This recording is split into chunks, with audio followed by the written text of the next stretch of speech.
பண்ருட்டியில் பூட்டியிருந்த வீட்டில் ரேஷன் பொருட்கள் பதுக்கி வைத்த நிலையில் 5 மணி நேரம் காத்திருந்து பூட்டை உடைத்து பறிமுதல் செய்த அதிகாரிகள்.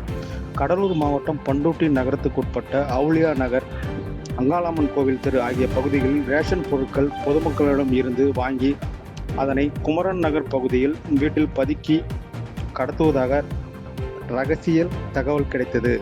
குமரன் நகர் பகுதியில் அதிகாரிகள் அதிரடியாக சோதனை நடத்தினர். அப்போது பூட்டிய வீட்டில் ரேஷன் பொருட்கள் பதுக்கி வைத்ததும் கண்டுபிடிக்கப்பட்டது.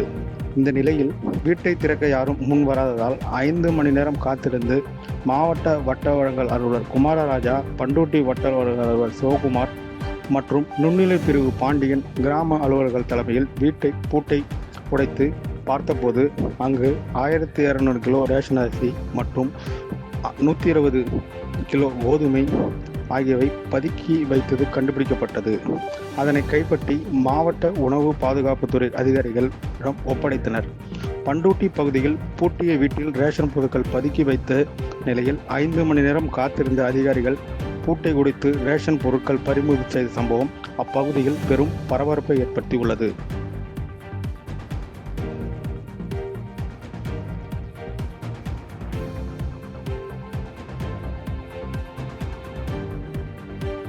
செய்திகளை உடனுக்குடன் தெரிந்து கொள்ள கீழ்கண்ட கேபிள் மற்றும் டிடிஎச் நெட்வொர்க்குகளில் எம்நாடு செய்தி தொலைக்காட்சியை காணுங்கள். பாதகம் செய்பவரை கண்டால் நாம் பயம் கொள்ளலாகாது பாப்பா.